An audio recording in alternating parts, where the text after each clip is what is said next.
the Lord says, by the greatness of His power, His enemies surrender themselves before Him. शैतान को एक ही भाषा समझ में आती है. The devil only understands one language.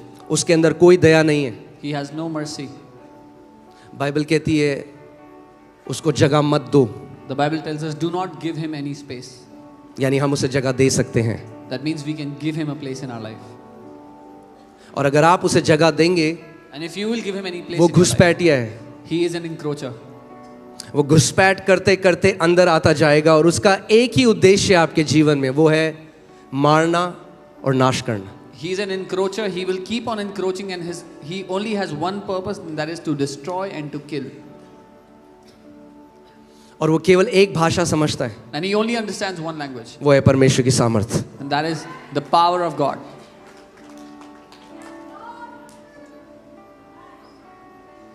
भजन संहिता 110 में परमेश्वर का वचन कहता है कि अपने राजदंड को सियोन से बढ़ा. Psalm 110 Bible says, stretch your rod from heaven, from Sion. और राजदंड हमारे उस अधिकार को, उस अथॉरिटी को दर्शाता है. And that rod represents our authority. और परमेश्वर आज आपसे और मुझसे, हर एक व्यक्ति से कह रहा है कि हमें ज़रूरत है कि हम उस अथॉरिटी का इस्तेमाल करें जो परमेश्वर ने हमें दी है, जो हमें यीशु के नाम में हर एक बेटे और बेटी को अधिकार दिया गया है. And the Lord is telling us, each one, each son, every daughter has been given this authority that we need to stretch forth, we need to use. और परमेश्वर चाहता है कि आप इन शत्रुओं के बीच में शासन करें, रूल करें. And the Lord wants you to rule and reign among your enemies. Amen. जैसे आज मैं इस सभा के लिए तैयारी कर रहा था, आ रहा था, मैं अपने हार्ट में फील कर सकता था कि परमेश्वर, उसका दिल ऐसे धड़क रहा है उन लोगों को डिलीवर करने के लिए जो बंधन में है. Today when I was coming, I could feel the heart of the Lord beating for His people who are bound in different bondages.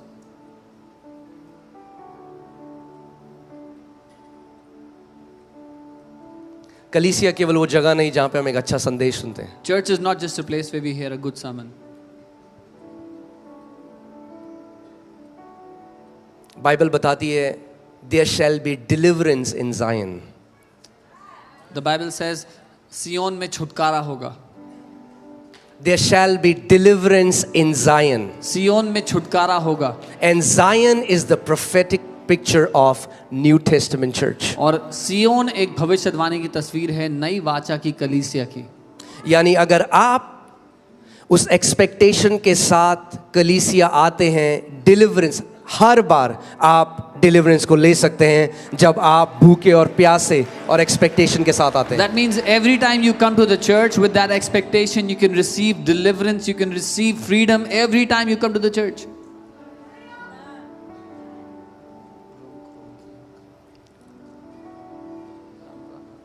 Bible बताती है कि यीशु मसीह जो परमेश्वर का पुत्र है, वो इसलिए प्रकट हुआ कि शैतान के हर एक कामों को नाश कर दे. The Bible tells us the Son of God, Jesus, was manifested so that He could destroy every work of the devil.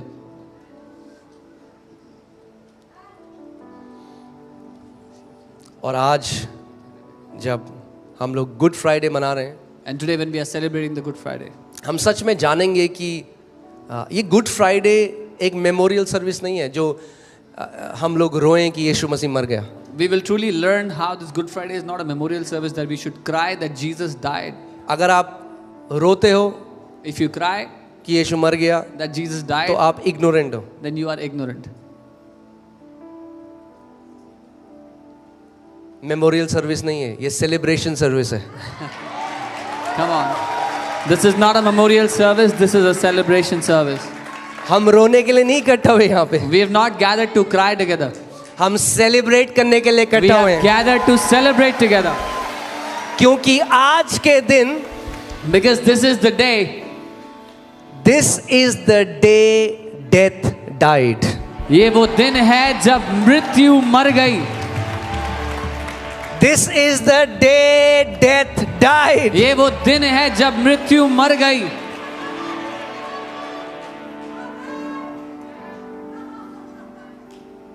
आमेन. देखते हैं, वचन में चलते हैं। Let's go to the word. मैं एक प्रार्थना करता हूँ, अपनी आंखों को बंद करो Close your eyes and और ask सच्चे for it. मन से परमेश्वर से बोलो कि प्रभु मेरे मन की आंखों को ज्योतिर्मय कर, And tell the Lord with a genuine heart, Lord, open the eyes of my understanding. कि मैं तेरे वचन को एक धार्मिक पुस्तक की तरह नहीं, मगर तेरे वचन को जीवन की पुस्तक की तरह ग्रहण कर सकूं। That I would not look at your word like a religious book, but like the book of life. Hallelujah. Amen. So, Hebrews 2, इब्रानी 2, I'll read verses 14. उसकी 14वीं आयत पढ़ेंगे. It says, in as much as then as the children have partaken of the flesh and blood, he himself likewise shared in the same, that through death he might destroy him who had the power of death, that is the devil, and release those who through fear of death were all their lifetime subject to bondage.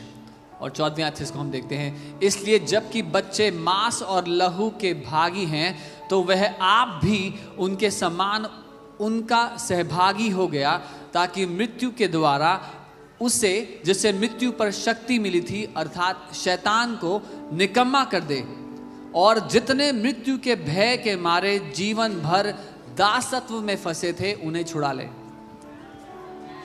परमेश्वर का वचन कह रहा है वो मांस और लहू का भागीदार हो गया। The Bible says he became a partaker of flesh and blood. इसी के पीछे एक मिस्ट्री है। There is a mystery behind it. इसीलिए गुड फ्राइडे मेमोरियल सर्विस नहीं, इसके पीछे मिस्ट्री है। This is why Good Friday is not a memorial service. There is a mystery behind it. वो आप ही भागीदार हो गया मांस और लहू का। He himself became a partaker of flesh and blood. क्यों? Why? कि ताकि मर सके, So that he could die. क्योंकि परमेश्वर मर नहीं सकता। Because God cannot die.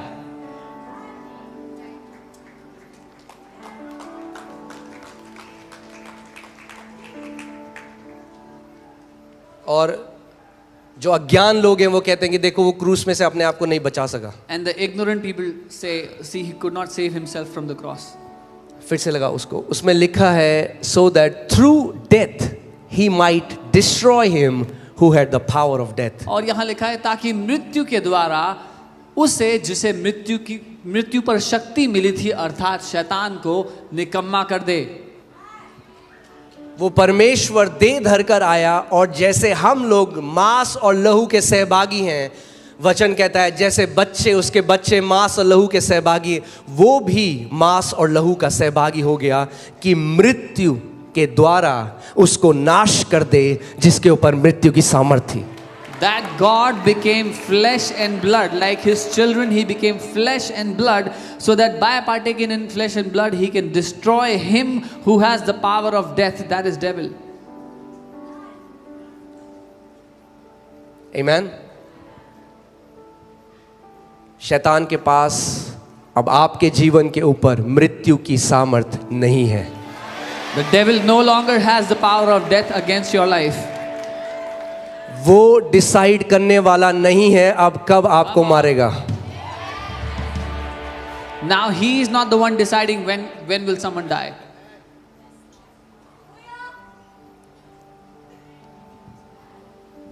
Amen. Amen. दूसरी आयत 15। Next verse. और जितने मृत्यु के भय के मारे जीवन भर दासत्व में फंसे थे उन्हें छुड़ा ले। And release those who through fear of death were all their lifetime subject to bondage. Amen. Amen. वो मांस और लहू पहनकर आ गया। He put on flesh and blood. यही मिस्ट्री है, यही रहस्य है This is the mystery, the secret. कि परमेश्वर मर नहीं सकता, इसीलिए मनुष्य बनकर आया कि मर सके। Because God cannot die, this is why he became a man so he could die. और मर इसलिए सके कि मरकर मृत्यु के सर को कुचल डाले। And he could die so that by death, through that he could crush the head of death. इसीलिए वचन कहता है हे मृत्यु तेरी जय कहां रही, हे मृत्यु तेरा डंक कहां रहा। This is why the word says, "Oh hell, where is your victory? Oh grave, where is your sting?" मेरे पीछे बोलो, क्योंकि यीशु मेरे लिए मर गया, मृत्यु का मेरे ऊपर कोई अधिकार नहीं। Say after me, because Jesus died for me, death has no power over me.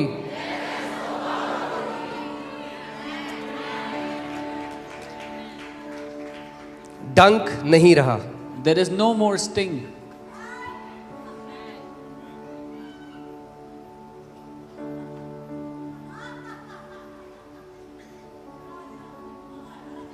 कई ऐसी गवाहियां हैं वहाँ जहाँ परमेश्वर के लोग हैं, जब वो प्रार्थना कर रहे थे वो स्वर्ग उठा लिए गए और वहाँ उन विश्वासियों से मिले जिनको प्रभु यीशु मसीह के नाम की गवाही के कारण मार दिया गया। There were many people who were praying, they were lifted up into heaven, and when they were in heaven in an encounter, they saw those people who died for the testimony of Jesus Christ. और एक ऐसे ही विश्वासी ने उनको बताया कि उन्होंने मुझे रखा और मेरी गर्दन जब काटने वाले थे तो प्रभु मेरे सामने आ गया और बोला बाहर आ जा। कह रहे मुझे पता भी नहीं मरने का दर्द क्या होता है। Death has lost its sting over a believer's life. And one such believer, when they met him, he was telling how when they put him down and were about to cut his head off, the Lord came and said, "Come out." And he said, "I did not even feel the pain of dying." मृत्यु का वो डंक विश्वासियों के लिए नहीं है, उनसे हटाया जा चुका है। यीशु ने मृत्यु के उस डंक को सहा ताकि आप के ऊपर उस डंक का कोई अधिकार नहीं है। Jesus suffered the sting of death so that that sting of death will have no power over you.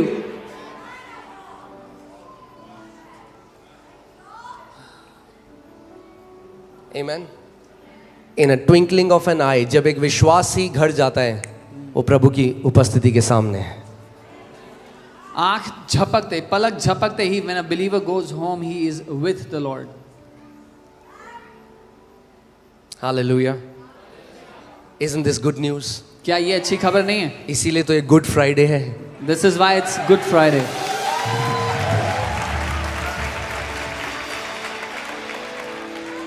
और कुछ क्रिश्चियन रो रहे हैं आज। And some Christians are crying today. यीशु मर गया। Oh, Jesus died. अरे अच्छी खबर है, मर गया। बाइबल आगे नहीं पढ़ी, तीसरे दिन बाद क्या हुआ? Oh, it's a good news that he died. Did you not read your Bible ahead? It says what happened on the third day.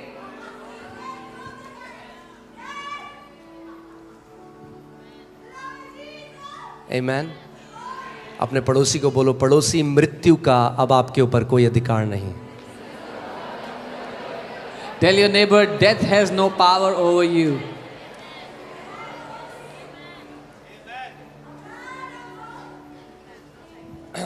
जब आप कुछ चीज चखते हो तो आपको उसका टेस्ट पता लगता है, right? When you taste something, you get to feel the taste how it is. अगर किसी ने बहुत कड़वी चीज चखी तो वो कड़वापन उसके मुंह में, उसे पता है कि मैंने ये कड़वी चीज को चखा है। If someone tastes something bitter, their mouth becomes bitter because of the taste. अब अगर आप मसीह में हो, Now, if you are in the Lord, आपको मृत्यु का टेस्ट चखने की जरूरत नहीं है, you will not have to taste death. क्योंकि यीशु मसीह ने आपके बदले वो टेस्ट चख लिया। Because Jesus tasted death on your behalf. आप बोलोगे ये क्या बात कर रहे हो आप? You will say, what are you saying? मैं नहीं कर रहा, बाइबल कर रही है। I'm not saying this, the Bible Okay, says. Hebrews 2:9. इब्रानी 2 उसका 9. But we see Jesus who was made a little lower than the angels. लेकिन हम यीशु को जो स्वर्गदूतों से कुछ ही कम किया गया था, For the suffering of death, crowned with glory and honor, that he, by the grace of God, might taste death for everyone.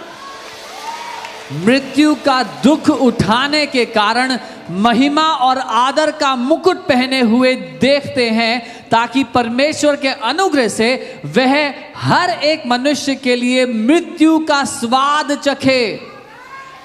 यीशु ने आपकी जगह में मृत्यु का स्वाद चख लिया। Jesus has tasted death on your behalf. क्या परमेश्वर का वचन मानते हैं आप लोग? Do you believe in the word of God? ये कोई मैं मोटिवेशनल टीचिंग नहीं दे रहा हूं आपको, I'm not giving you a motivational teaching. ये परमेश्वर के वचन का सत्य है। This is the truth of God's word. यीशु ने आपकी जगह में मृत्यु का स्वाद चखा। That Jesus tasted death on your behalf. क्यों चखा उसने स्वाद? Why did he taste death? कि आपको न चखना So पड़े। that you don't have to taste death. अब मृत्यु का कोई डंक नहीं है विश्वासी के जीवन Now में। death no longer has a sting over a believer's life. जिस दिन आप इस बात को जान जाओगे, मृत्यु का भय निकल जाएगा। The day you will know this, the fear of death will leave your life.